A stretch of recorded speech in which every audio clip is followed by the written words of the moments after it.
గ్రామాలే దేశాభివృద్ధికి పట్టుకొమ్మలన్న ప్రధానమంత్రి దశాబ్దాలుగా అభివృద్ధికి నోచుకోని ప్రాంతాలకు సైతం తమ పాలనలో సమాన హక్కులు లభిస్తున్నాయని మోదీ వెల్లడి.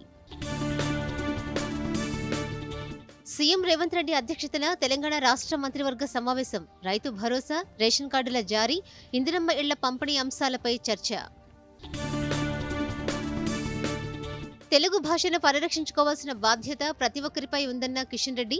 డిజిటల్లో తెలుగు భాషను క్రోడీకరించి భావితరాలకు అందించాలని కేంద్ర మంత్రి సూచన. రైతు భరోసాపై గ్రామాల్లో చర్చ పెట్టాలని బీఆర్ఎస్ కేడర్కు కేటీఆర్ పిలుపు. గ్యారంటీల గురించి ప్రశ్నిస్తే కేసులు పెడుతున్నారని ప్రభుత్వంపై విమర్శ. 29 మందితో ఢిల్లీ అసెంబ్లీ అభ్యర్థుల తొలి జాబితా విడుదల చేసిన బీజేపీ. కేజ్రీవాల్ కు పోటీగా ఎన్నికల బరిలో మాజీ ఎంపీ పర్వేష్ వర్మ. విశాఖ సాగర్ తీరంలో అట్టహాసంగా నేవీడే, అబ్బురపరిచిన నావికాదళ విన్యాసాలు.